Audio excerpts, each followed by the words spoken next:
Ici votre commandant de bord. Nous allons bientôt atterrir à Durango.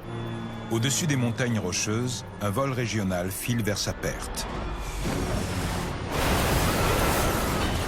Quelque part dans l'obscurité de la nuit, un avion s'était écrasé dans notre comté. Après des recherches intensives, une épave disloquée est retrouvée à 8 km de la piste. La moitié était mort. Qu'est-ce qu'on a raté? On avait du mal à comprendre pourquoi l'avion s'était écrasé si loin de l'aéroport. Un renseignement inattendu soulève une hypothèse glaçante Elle a dit quoi exactement? qui va bouleverser tout le secteur des transports aériens. Les enquêteurs étaient littéralement ébahis.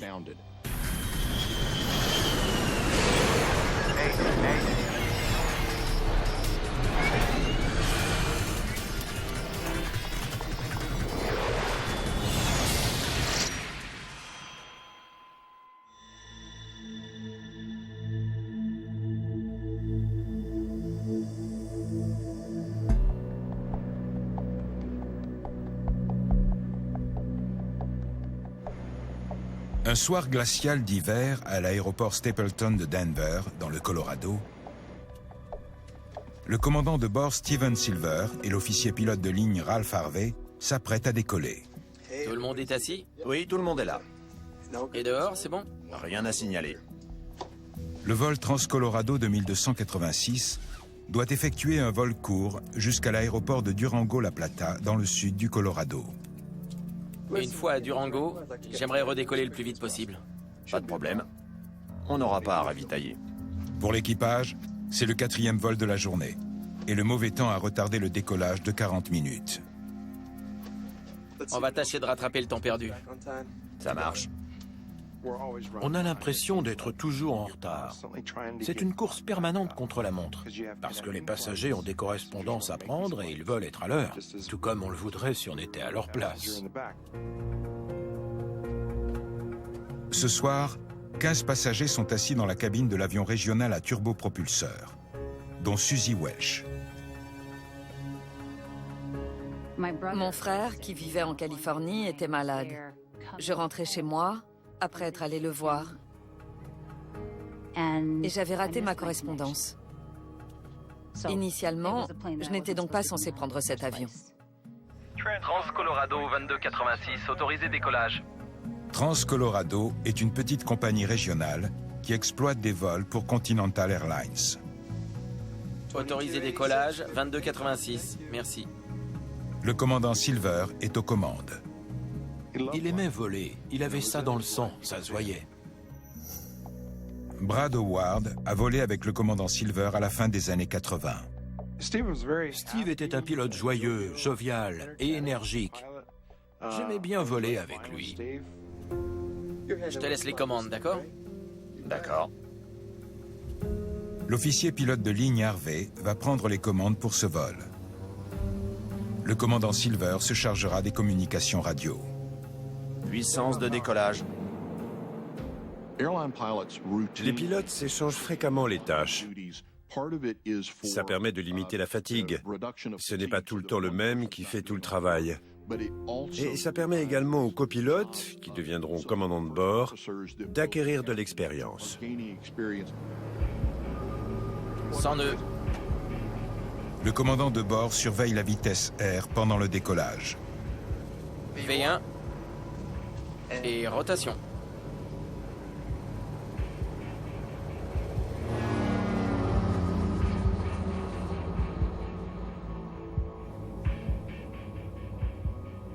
J'avais un peu peur parce que le temps était mauvais avant l'embarquement. Mais une fois à bord, je me suis dit, pourquoi je m'inquiète? Tout va bien. La journée des pilotes a commencé à Denver. Après 2 vols courts jusqu'à Riverton et Casper dans le Wyoming, ils sont revenus à Denver. Ils décollent maintenant pour Durango et vont survoler le sud des montagnes rocheuses. À une trentaine de kilomètres au nord de Durango se trouve la plus forte concentration de sommets de plus de 4000 mètres des États-Unis continentaux.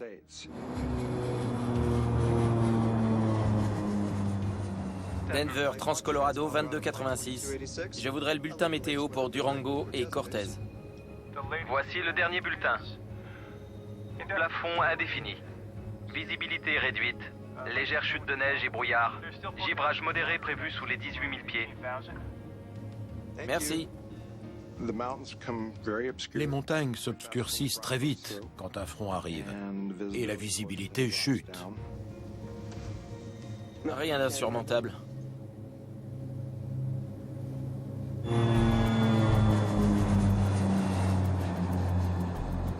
Une vingtaine de minutes avant d'arriver à Durango, les deux pilotes préparent l'atterrissage. On fait une approche directe sur la piste 20, d'accord? Piste 20, ça marche. Contrôle, on prévoit une approche DME sur la piste 20. Approuvé, Transcolorado 2286. Approche autorisée sur la piste 20 de l'aéroport de Durango. Comme beaucoup de petits aéroports aux États-Unis, Durango n'a pas sa propre tour de contrôle. Le contrôleur aérien se trouve à Denver, à plus de 300 km de là. En autorisant cette approche, le contrôle aérien a confié à l'équipage la responsabilité de poser l'avion au sol. Fin de la couverture radar. Poursuivez l'atterrissage par radio. Bonne nuit. D'accord. Descendons niveau 140, approche autorisée 2286, bien reçu. Les passagers devraient être sur le tarmac dans moins de 5 minutes. Ici votre commandant de bord. Nous allons bientôt atterrir à Durango. Veuillez attacher vos ceintures, nous serons au sol dans un instant. Tout le vol avait été très calme. L'un des plus calmes de ma vie.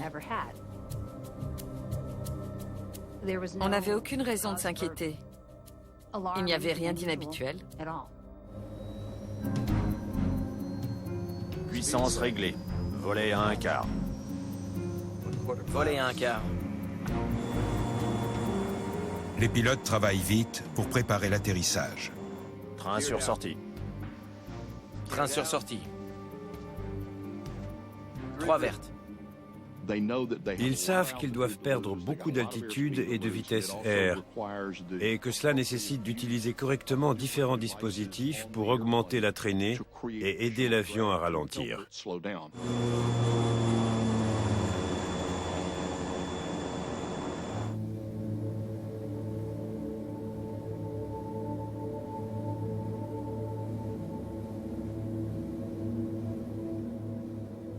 Tu vois la piste?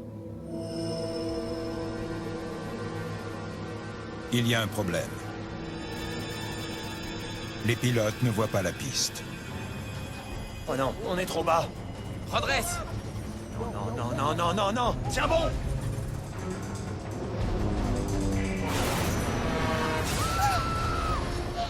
Il y a eu un gros bruit. J'ai cru que c'était un atterrissage rude. Et l'avion a commencé à se retourner.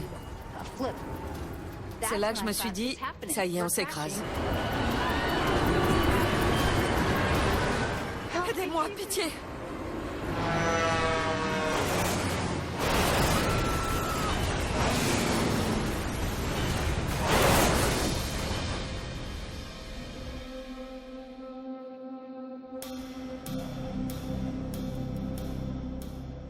Transcolorado 2286, ici Denver. Répondez.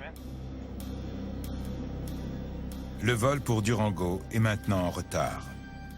Transcolorado 2286. Vous me recevez?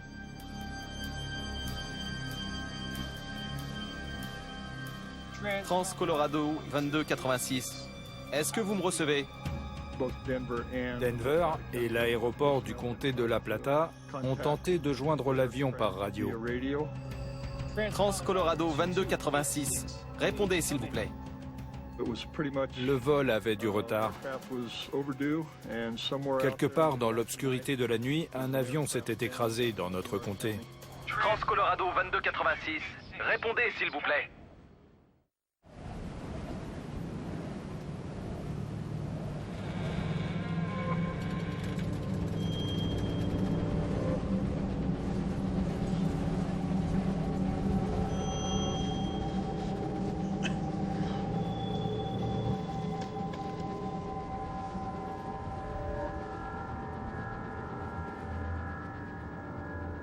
Au secours!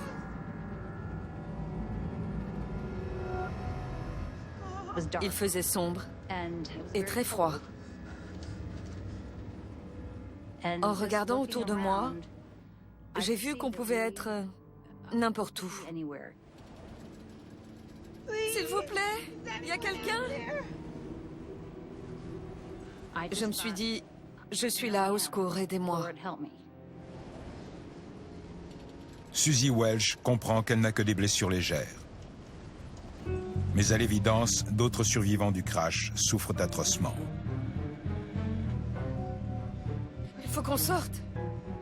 Il fallait les secourir de toute urgence. Et on ne pouvait pas leur donner l'aide dont ils avaient besoin. Susie est face à un terrible dilemme. Doit-elle rester s'occuper des blessés ou partir chercher de l'aide? En général, on conseille de ne pas bouger et d'attendre les secours. Mais on était au milieu de nulle part. On ne savait pas si quelqu'un était au courant. Le temps était très mauvais. Il y avait des rafales de neige et il faisait un froid glacial. Faute de soins rapides, les blessés risquent de mourir de froid. Courage, tenez bon. On va envoyer quelqu'un chercher les secours. Susie et d'autres passagers indemnes décident de partir chercher de l'aide à pied. C'est peut-être la meilleure option pour que tout le monde survive.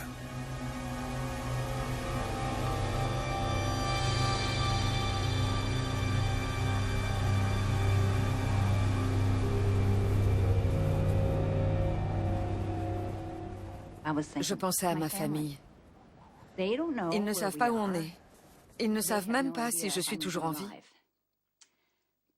Ça m'énerve.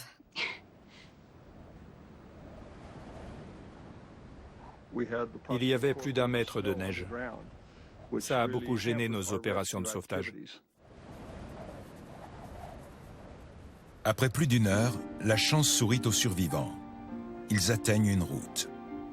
J'ai aperçu un semi-remorque et une voiture. Je me suis dit, enfin, c'était un vrai soulagement. Une partie des passagers sont hors de danger. Les secours partent à la recherche des autres.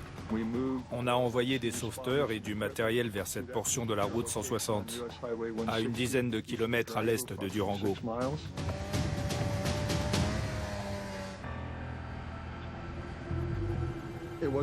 C'était une zone très isolée, ce qui a ralenti la progression des secours. On a mis du temps à localiser précisément le site du crash. Les secours découvrent enfin l'épave. Sur les 17 occupants de l'appareil, 9 ont trouvé la mort, dont les 2 pilotes. La moitié était mort. Bien sûr, ça a été un choc terrible pour beaucoup de monde.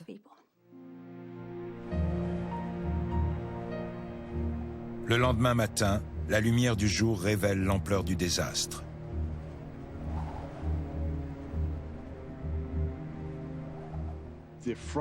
L'avant de l'avion, jusqu'aux ailes, était très endommagé. La queue était disloquée en plusieurs morceaux et une bonne partie de l'aile gauche avait disparu. Thomas Hauter, du Conseil national de la sécurité des transports, se trouve devant une tâche énorme. Le saumon d'aile gauche ici. Merci les gars. Il doit déterminer pourquoi cet avion régional s'est écrasé à 8 km de l'aéroport. On avait du mal à comprendre pourquoi l'avion s'était écrasé si loin de l'aéroport. C'était le grand mystère qu'on allait devoir percer. Trier les débris de l'épave revient à reconstituer un puzzle gigantesque. Et ce n'est pas le seul défi. En 1988, les enregistreurs de vol sont facultatifs dans les avions de moins de 20 places. L'absence d'enregistreurs phoniques et d'enregistreurs de données de vol complique considérablement les choses. Car il faut alors recueillir des indices dans l'épave et en déduire ce qui a amené l'avion à s'écraser au sol.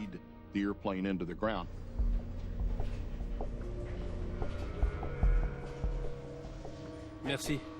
Thomas Hauter focalise immédiatement son attention sur un suspect évident. Les conditions météorologiques. Denver, Trans-Colorado 2286. Je voudrais le bulletin météo pour Durango et Cortez.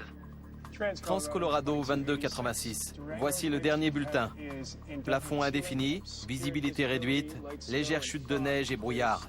Givrage modéré prévu sous les 18 000 pieds. Le givrage est un phénomène potentiellement mortel, pouvant se produire entre -20 et 0 degrés Celsius. Une couche d'eau très froide recouvre la surface des ailes et se transforme en glace, dégradant les performances aérodynamiques. Le plus gros problème, c'est que cela modifie la forme de l'aile. Sa surface bien lisse et courbée devient irrégulière. Le flux d'air, qui était régulier, est alors perturbé et l'aile commence à perdre de la portance. C'est ce qui est arrivé au vol American Eagle 4184. L'avion volait vers Chicago quand un amas de glace qui s'était formé sur ses ailes lui a fait faire un tonneau fatal. Ses 68 occupants ont péri dans le crash. Une question cruciale se pose. Se pourrait-il que de la glace sur les ailes du vol 2286 ait causé une catastrophe similaire par une nuit enneigée dans les Rocheuses du Colorado? La descente vers la piste 20 de Durango se fait au-dessus d'un relief montagneux. Un équipage aurait peu de temps pour réagir si de la glace provoquait une subite perte de portance. Non, redresse!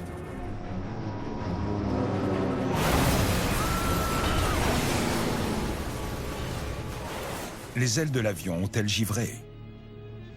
La température était propice au givrage?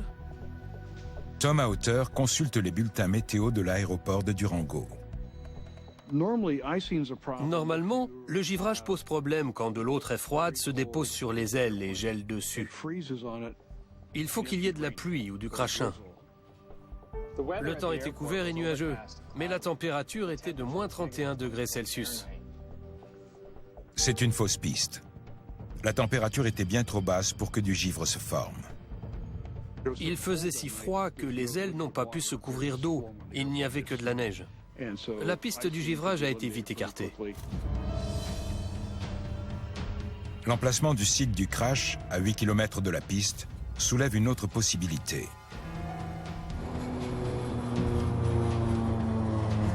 Voler à un quart.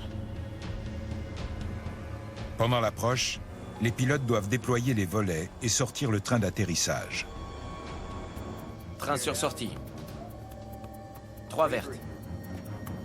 Comme la traînée augmente, l'avion a besoin de plus de puissance pour conserver sa portance dans les dernières minutes du vol.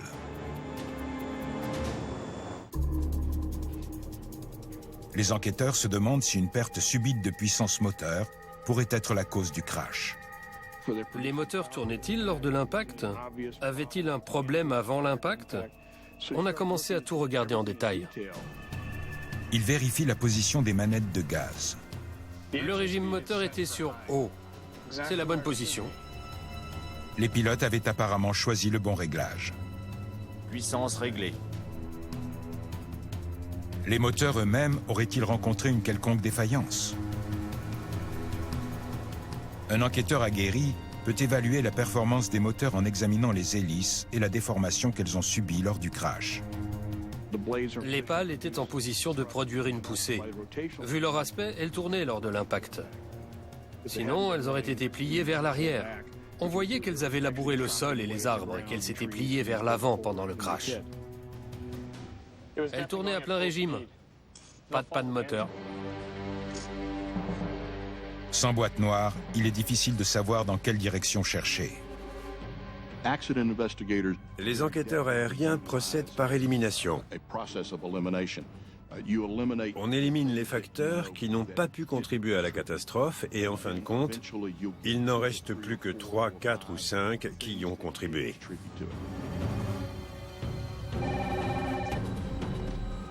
Allô?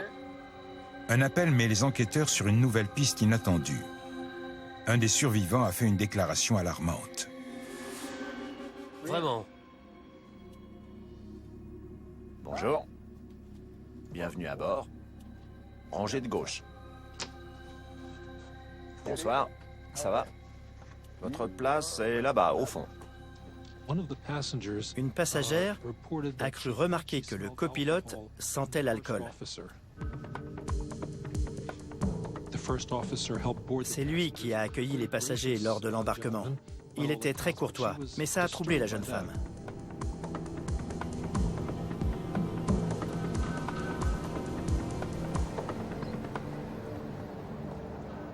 Le NTSB intègre aussitôt à l'équipe d'enquêteurs un psychologue spécialiste de l'aviation, Malcolm Brenner. On était très inquiets à l'idée que l'alcool puisse avoir contribué à cette catastrophe. Presque immédiatement après le retour de l'équipe, le lendemain, je crois, j'ai été chargé de me renseigner sur le copilote. Incroyable. En se penchant sur le passé du copilote, le psychologue fait une découverte accablante. 2 conduites en état d'ivresse. Pour nous, c'est un signal d'alarme. Ça laisse entendre qu'il avait un sérieux problème d'alcool. Un laboratoire est chargé d'analyser le sang et les urines des 2 pilotes. Tenez-moi au courant. Je te laisse les commandes, d'accord? D'accord. Si le copilote était ivre quand le vol 2286 a décollé de Denver, cela pourrait expliquer le destin tragique de l'avion.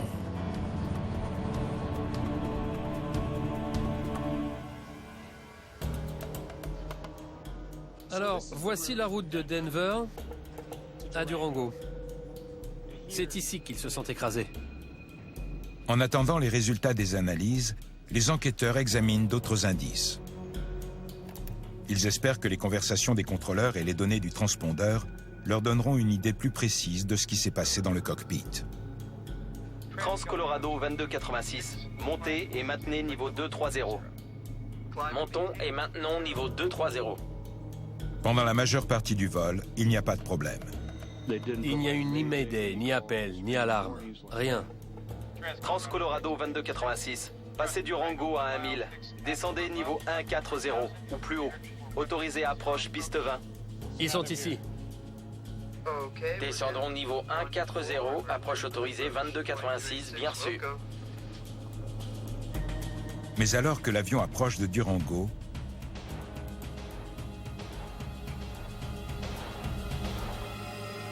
les enquêteurs remarquent un détail très étrange. Ils descendent très vite.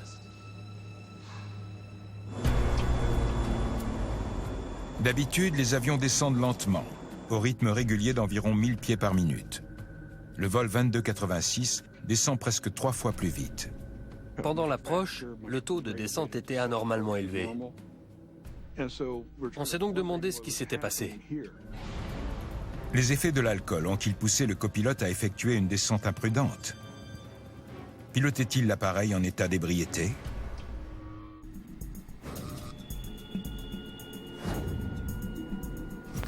Les résultats du laboratoire sont arrivés.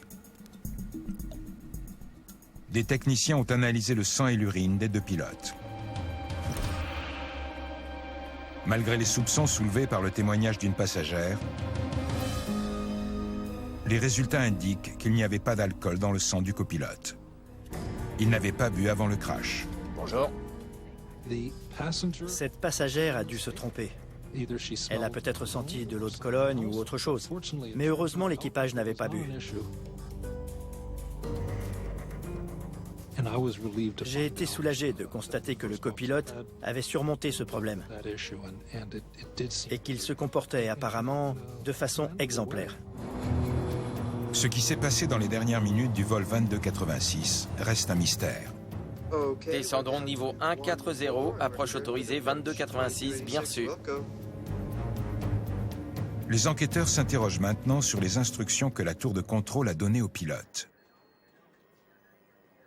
Leur a-t-on demandé d'effectuer une approche trop risquée compte tenu des conditions météorologiques?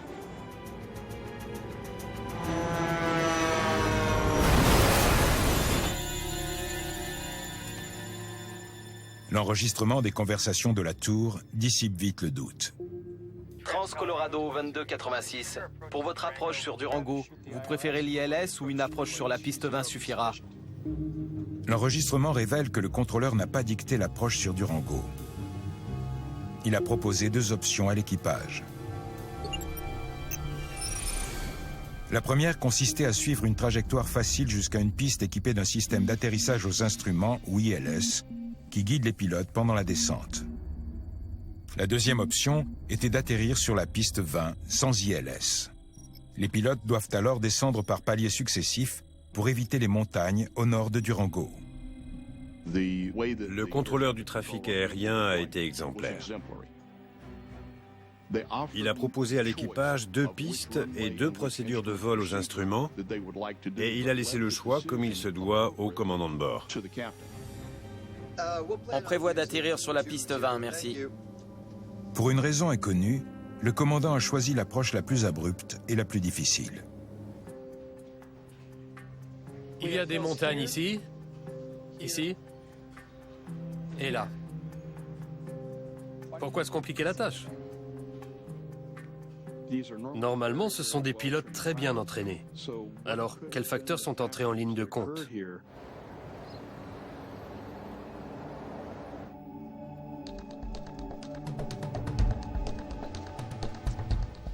Bonjour. Asseyez-vous. Malcolm Brenner espère que d'autres pilotes de la compagnie pourront expliquer ce choix. Quel genre de pilote était le commandant Silver?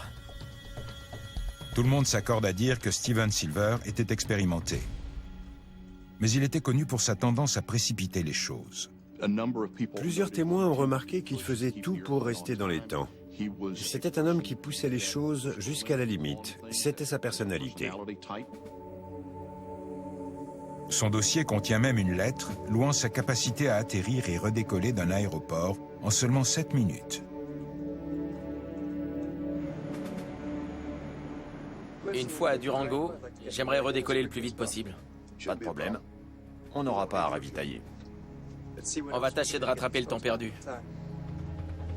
Le souci de ponctualité du commandant de bord explique son choix d'approche sur Durango.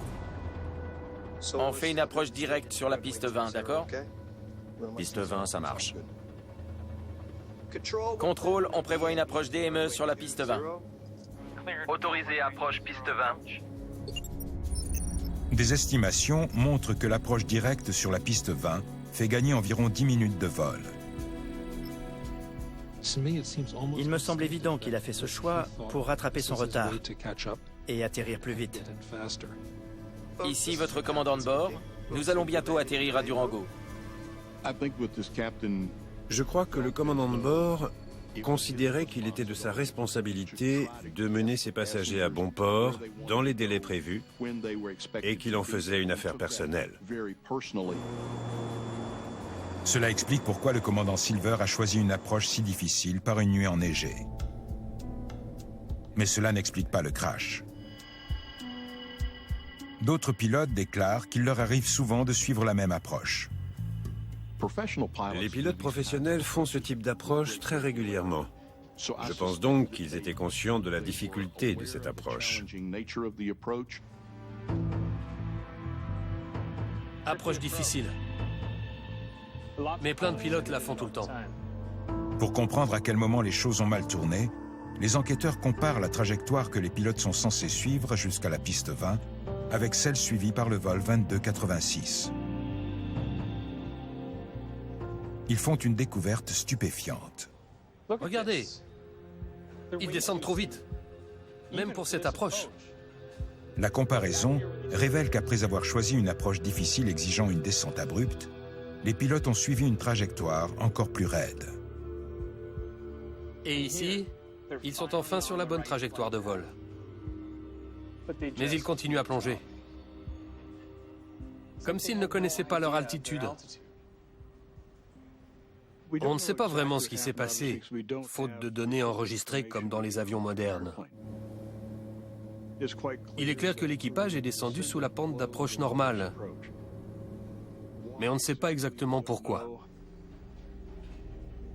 Les enquêteurs se demandent si les altimètres ou d'autres instruments auraient pu connaître un dysfonctionnement. A-t-il pu y avoir des défaillances internes? Quelque chose a-t-il obstrué les conduites qui fournissent de la pression aux instruments? On a vérifié tous les raccordements. Une inspection minutieuse ne révèle rien. Tous les systèmes de contrôle étaient correctement raccordés et opérationnels. Il n'y avait aucune défaillance mécanique. Une fois de plus, l'enquête est dans l'impasse. Tu vois la piste? Rien n'explique que 2 pilotes expérimentés aient écrasé leur avion contre le flanc d'une montagne, tout près de l'aéroport de Durango. Oh non, on est trop bas. Non, non, non, non, non, non. Tiens bon.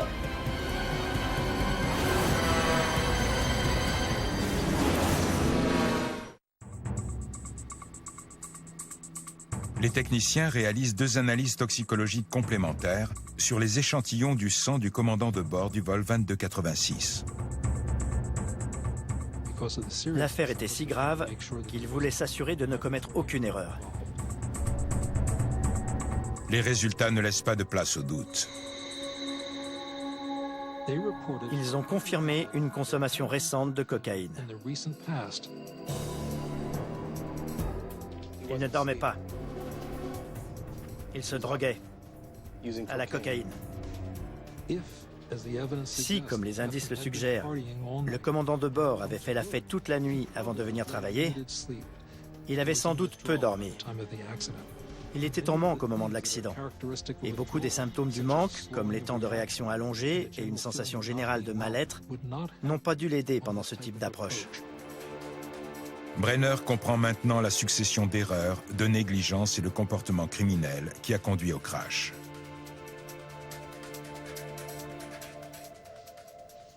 Tout commence par un commandant de bord qui n'est pas en état de voler.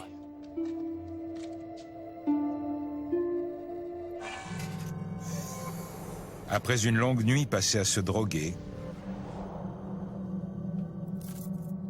Steven Silver part au travail. Le premier vol de sa journée doit décoller à 13h15. Il doit prendre son service à 12h30. 7 heures plus tard, après 3 vols, le biturbopropulseur a du retard et le commandant de bord commence à ressentir les effets du manque de cocaïne. Une fois à Durango, j'aimerais redécoller le plus vite possible. Pas de problème. On n'aura pas à ravitailler. À cause de ses actions délibérées, il a pris son service alors qu'il n'était pas en état de piloter. Cela va à l'encontre de tout ce que l'on apprend aux pilotes professionnels.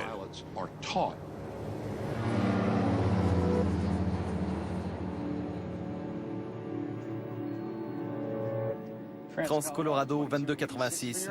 Pour votre approche sur Durango, vous préférez l'ILS ou une approche sur la piste 20 suffira?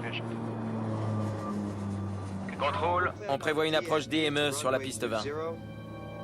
Habitué à se dépêcher, le commandant de bord choisit une approche risquée alors qu'il a une option plus sûre. Quelle décision terrible. En état de manque, il n'a pas la moitié des capacités qu'il a quand il est en forme. En difficulté, le copilote est rapidement dépassé par l'approche délicate. Mais le commandant de bord ne remarque rien. Tu vois la piste?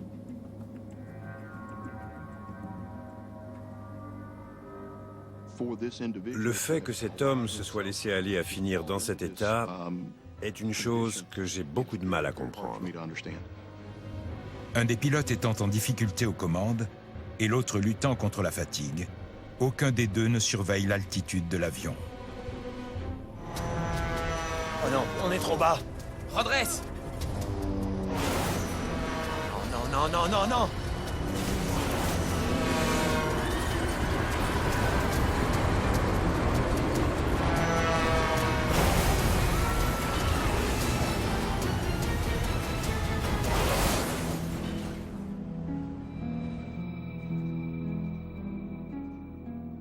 Sans connaître leur altitude, ils n'avaient aucune chance.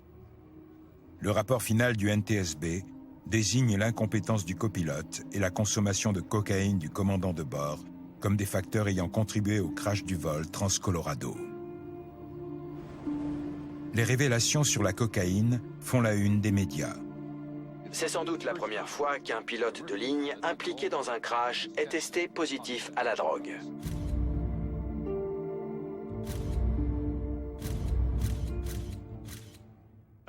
Je ne savais rien de la situation de Steve.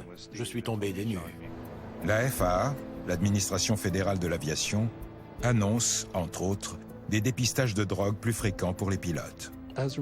En grande partie en réaction à cet accident, des programmes de dépistage de drogue ont été mis en place et ils ont été très efficaces. À ma connaissance, il n'y a pas eu d'autres cas où la drogue a contribué à un accident aérien. Le crash de Durango entraîne d'autres réformes. De nouvelles réglementations imposent des boîtes noires dans tous les avions régionaux. Et tout avion d'au moins 10 places doit être équipé d'un avertisseur de proximité du sol qui alerte les pilotes s'ils volent trop bas. Dans le cas de cet accident, le NTSB a calculé qu'un avertisseur de proximité du sol aurait fait retentir une alarme au moins 23 secondes avant l'impact. En aviation, c'est une éternité. Des souvenirs douloureux hantent encore les survivants, comme Susie Welch. Mais elle sait que son épreuve et la mort de 9 personnes n'ont pas été vaines.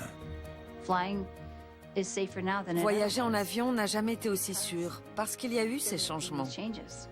Et je crois que ça me rend vraiment heureuse. Oui.